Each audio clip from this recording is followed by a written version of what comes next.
अल्फाज की दुनिया के दोस्तों, मैं ममता तिवारी, एक कवि, लेखक, समाज सेवी, व्याख्याता, यूट्यूबर, इंस्टा पे 13-14 किताबों के साथ एक डायरी, 2 आलेखों का संग्रह लिए एक माँ, एक हम दोस्त, मददगार, बाहें फैलाकर अपनी दुनिया में आपका स्वागत करते रोज़ पूछती हूँ, और क्या कह रही है ज़िंदगी।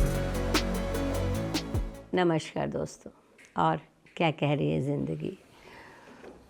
मैं एक ऐसे विषय पर बात करना चाहती हूँ जिसके बारे में हम लोग शायद बहुत कम सोचते हैं, जबकि हमें सबसे ज़्यादा उस विषय पर सोचना चाहिए, क्योंकि वो विषय ऐसा है जो हमारी ज़िंदगी से जुड़ा है, हमारी पैदाइश के साथ जुड़ा है।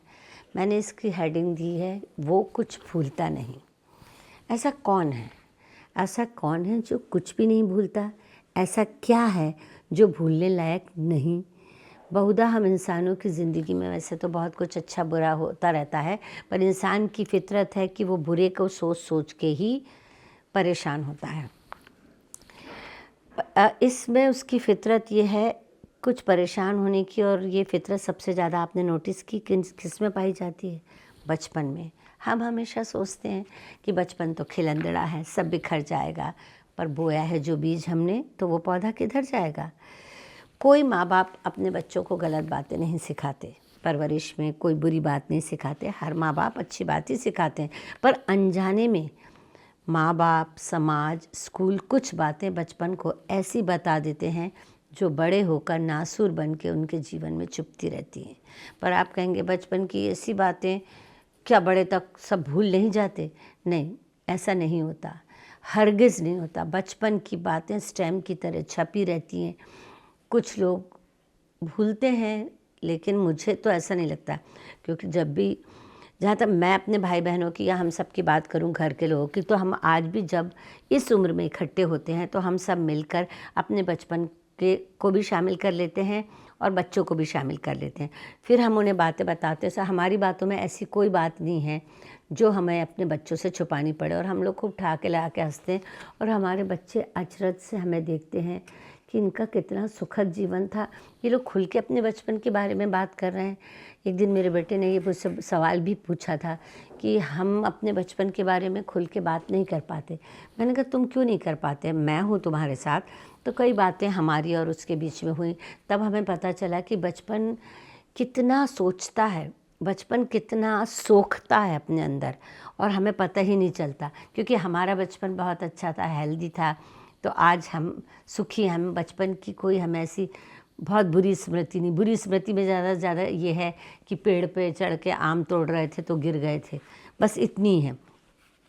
तो ऐसा जो स्वस्थ बचपन होता है वो एक स्वस्थ युवा को जन्म देता है, और वही स्वस्थ युवा स्वस्थ बुढ़ापा भी होता है।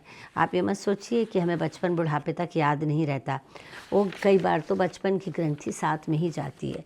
यूँ तो बचपन में बच्चों को मारना उन्हें डरपोक बनाता है, हकलापन उनमें आ जाता है, स्टेज फियर बनाता है, तुम कुछ नहीं बन पाओगे, इस तरह के डायलॉग उनके कुछ बनने की इच्छा शक्ति को धराशायी कर देते हैं।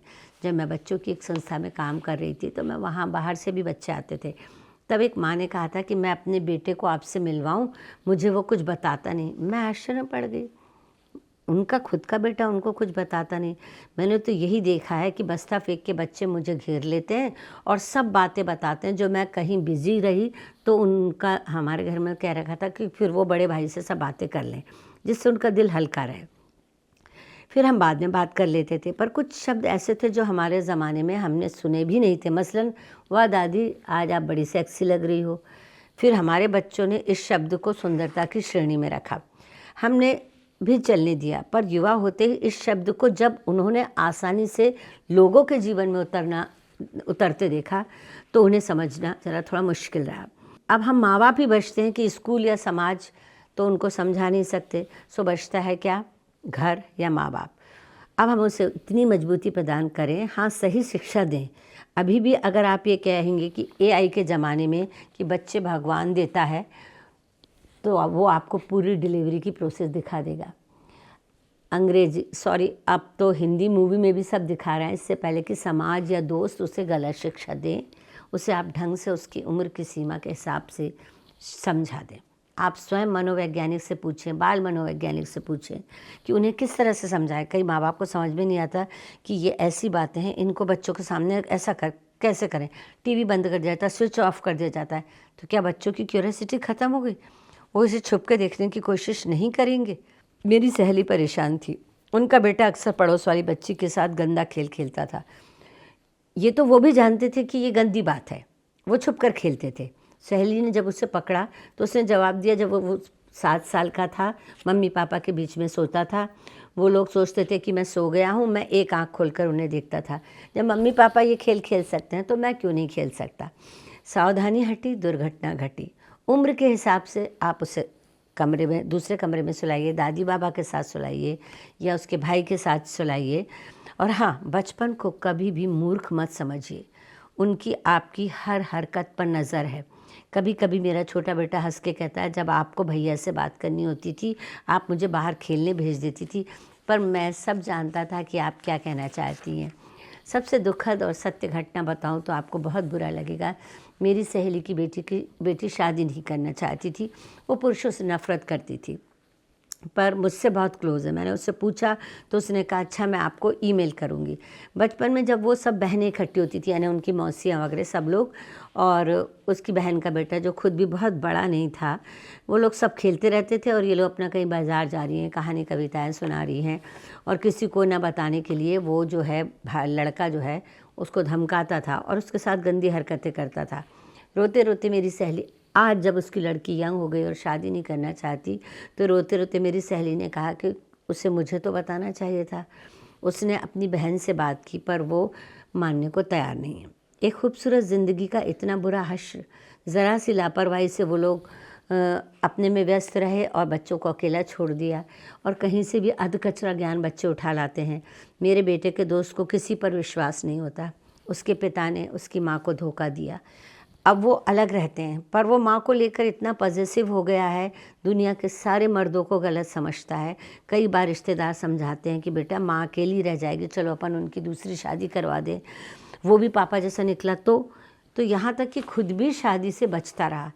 खैर, अब उसने शादी की है, आज उसका परिवार खुशहाल है, पर वो पत्नी के लिए भी उसी तरह पॉजिटिव है जिस तरह से अपनी माँ के लिए था। बच्चे पैदा नहीं करता, कहता अगर लड़की हो गई तो मैं तनाव में ही रहूँगा, पूरे समय उसकी सुरक्षा के बारे में सोचता रहूँगा, या कि हो सकता है मुझे उसका बॉयफ्रेंड बिल्कुल पसंद ना आए। ऐसे जाने कितने बच्चे समस्याओं के से बचपन बिता रहे हैं। इस बारे में बात करने से हम माँ बाप कतरा रहे हैं। क्यों कतरा रहे हैं? आज तो एआई का ज़माना है, आप खुद बहुत मॉडर्न हैं, आप बड़ी बड़ी पार्टियों में जाते हैं, एक छोटी सी सिंपल सी बात आप अपने बच्चे को बैठा के नहीं कर सकते? हाँ, आपको भाषा नहीं समझ में आती, मैंने कहा ना, आप बाल मनोवैज्ञानिक सलाहकार से खुद बचा के बात कीजिए कि मैं अपने बच्चे को इस चीज़ की शिक्षा देना चाहती हूँ जिससे वो गलत लोगों की बातें ना सुने या गलत लोगों के संगत में ना पड़े, तो क्या मैं इस जानकारी को किस तरीके से उसको समझाऊँ। खैर, अब तो bad touch, good touch, so called अंकलों से कैसे बचना है ये सब भी बताया जाता है, फिर भी बच्चे शिकार होते हैं। तो उन्हें इसमें से निकाल कर सबसे पहले तो ये बताना होगा कि तुम अपराधी नहीं हो। जो बच्चों को सबसे पहले लगता है कि हमने शायद कोई गलत काम किया है तो हम अपराधी हो गए, पर इस गलतफहमी में मत रहना। बचपन है, भूल जाएगा। बचपन है, वो ही नहीं भूलता है। इसलिए समय समय पर पूछते रहिए बचपन से, और क्या कह रही है ज़िंदगी।